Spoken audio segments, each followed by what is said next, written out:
Hey guys, welcome to the Sunday video.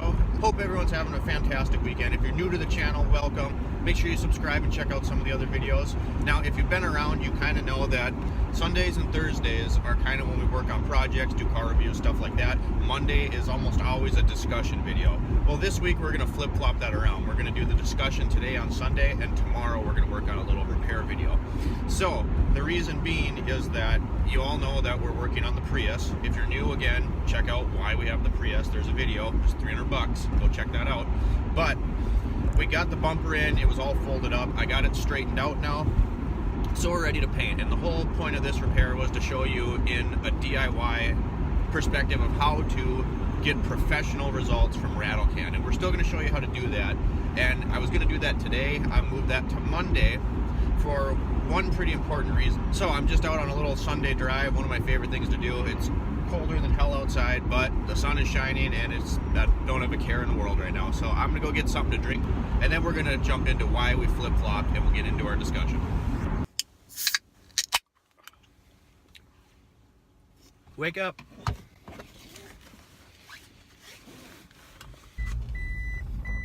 Guys, this Prius still throws me off.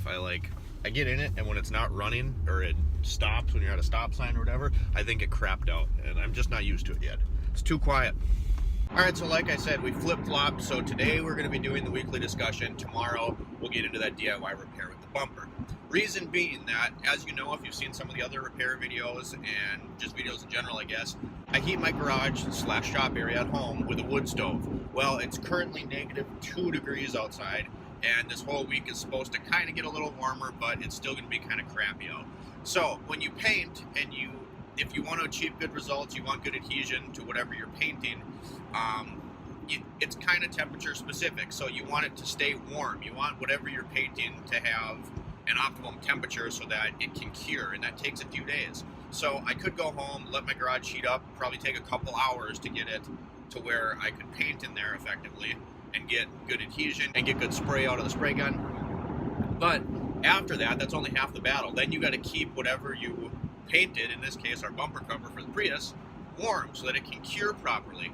Well, I'm not going to leave my wood stove going for 2 days while I'm at work. It's just not safe. So rather than doing that, I'm just going to start that project tomorrow. We're going to do it at the shop at work after I'm done working for the day, and we're going to paint it there so that I can leave it somewhere that has a consistent temperature. That way it'll cure right, and then we can get to cutting and buffing and doing all that stuff to get it on the car and looking great. So anyway, today we're going to do the discussion instead, which we would normally do Monday. So today I wanted to talk about why new cars are going to be a disaster. And if you've followed any of my videos before, we've already kind of touched on this a little bit. You know I like old cars. You know I like the simple stuff. But we're going to dig a little bit deeper into that today. So I have a prime example right off the bat, and I think the problem is, partially, the quality of new vehicles is not there like it used to be. Sure, they're nice and they got all their features, but that's kind of to their own demise. So people want their touchscreens, they want their navigation, they want their heated, air-conditioned seats, all that crap. Well, to add all that stuff and to keep the cost of the car down to where people can buy them, which is already kind of getting inflated. I mean, it's ridiculous what they're getting for vehicles nowadays. But to keep the cost from going astronomically through the roof, they have to cheapen them up somewhere else in order to keep all that fancy equipment, which is what's getting people to buy cars. Because let's be honest, most people aren't car people. Most people want their car to get them to work, to get them to point A and point B. And most people care about all that crap that a lot of car people don't care about. The navigation, the touchscreen, all that crap. I'm sorry, but it's crap. So to do that, they have to cheapen the vehicles up somewhere else. So they get lighter, they get flimsier, they get cheaper materials on the inside. All this stuff happens to keep all this fancy stuff on board. Now, you get all this fancy stuff, and it creates a lot of issues. So it creates these issues, right? You get all this crap, they not only become more expensive and the quality goes down because they add all this other stuff, so they have to cheapen them up somewhere, but on to my prime example. So I was working on a Tundra this week, 2018, and the blind spot monitor wouldn't work, the radar cruise, all that crap displayed an error message on the screen. So I dig into it a little bit, and I find out that in these newer vehicles, a lot of the emblems on the front in the grille have an integrated module for the radar cruise control and the park assist and all that garbage. So what happens is, It's a pretty common issue on these things. Water seeps into there and then they quit working. Or, you know, a rock will hit them on the highway in the emblem and then it quits working because it's broken, obviously. But in this case, it was water intrusion into this emblem. So I go to parts and it's under warranty anyway, so we're just going to get it because it's going to be paid for through Toyota because it's a fault in the design. And we do this emblem, and it was over $1,000 to get this emblem and module. Emblem and little computer box. It was over $1,000 to get this and to put it in, and then I think I got paid like half an hour through warranty to do it, or no, an hour with programming. So then I had to program the whole thing when I was done. You have to get the tape measure out and string and this little reflective piece on a stick and do all these measurements and jump through all these hoops, and it's reprogrammed. My point being, right now it's no big deal, and people don't think anything of it because, oh, it's under warranty.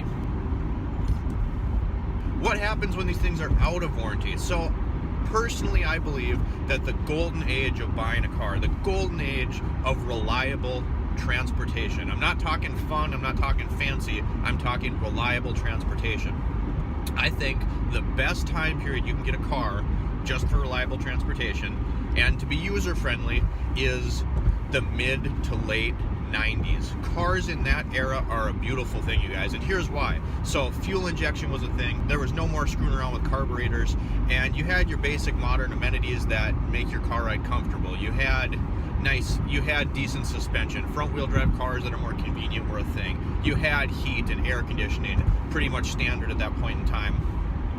And the average person could work on these cars. They weren't so complicated that you couldn't do anything about it. You know, they had a couple computers maybe. Yes, fuel injection can be kind of finicky sometimes. You don't have the right tools, but it sure beat the hell out of messing with a carburetor. And they were simple enough to where the average person could work on them. And it's just not like that anymore. I mean, half of the recalls and service bulletins and service campaigns that I do on a daily basis are software updates. So, for example, a radio will quit working, right? Or the customer will complain that the screen goes blank or goes black or whatever the case may be. No big deal. I search for a radio update. I'd say more than 80% of the time, that's all it is. It's a satellite radio, whatever the case may be. And the radio, so whatever the case may be, the radio just needs to be updated. So I download a software update, I flash the ECU, I flash the radio, and you turn it back on, and it works again. The problem is, this is just going to be like your cell phones, you guys. What happens to, I just got this new phone that we're using to record this video, right? It's awesome, but in a couple years, the thing's going to be useless because it's not going to be able to take updates anymore. I had an iPhone 5S. I love the thing. I had it up until a few months ago. I mean, the thing was ancient. I just liked the size. I liked that it was small and fit in my pocket, but it became obsolete. And that's going to happen with all these updates on these cars as well. Eventually, you're not going to be able to update them anymore, and then what are you going to do? And like I said, so the average person can work on a mid to late 90s car. They're relatively simple machines.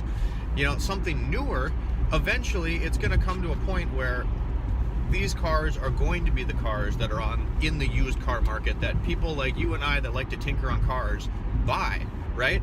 You're going to come to a point where this technology becomes obsolete and you can't update it anymore, and stuff's going to start breaking. And think of it this way, just for layman's terms, just to throw out a number, say a late 90s car had, let's just say it, this is by no means an actual number, just to simplify our thinking for a minute. Let's say they have 250 wires connecting things, right? Just say that. Late 90s, 250 wires. In comparison, a new car has got like 2,000 wires and different harnesses that run through the damn thing to run all these different computers and all your heated seats and all that crap and your satellite radio. Well, eventually stuff's going to start breaking. Wires get brittle, they wear out, mice chew on them, all sorts of stuff happens, and these things are just going to be a nightmare. I mean, there is no way that the average person's going to be able to work on them. Go back to that emblem, that Toyota emblem I was just talking about.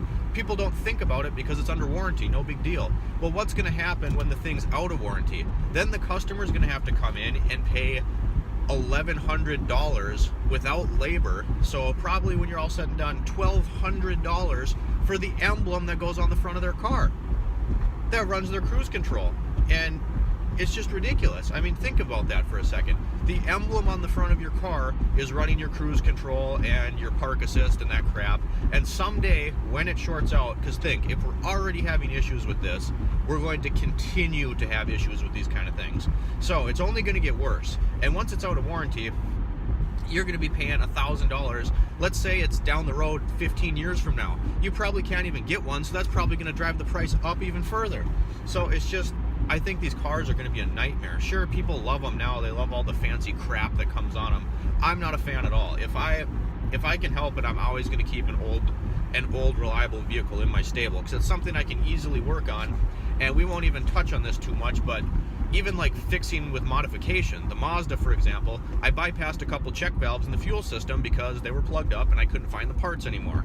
So that system doesn't care. It doesn't care that I bypassed a check valve in the fuel system. It doesn't know any better. These new cars, they're pretty much tamper-proof. You start messing with stuff, you're gonna have check engine lights and error messages and fail-safe modes up the wazoo. So it's just, they're not very user-friendly to top it all off. So anyway, that's my caffeinated rant for the day. And I'm glad you guys tuned in. Thanks for letting me do a little bit of a switcheroo, just because, like I said, I want that paint to turn out the best that we can get it. So we're gonna show you how to get great results out of a spray can. We're gonna be doing that tomorrow on this channel. So if you've ever wanted to know how to get great results out of a spray can, a rattle can paint job, you're going to want to stick around and find that out. Subscribe, hit the bell so you know when we upload that video. We upload every Sunday, Monday, and Thursday. Thanks for joining us in the discussion here today, guys. See you next time.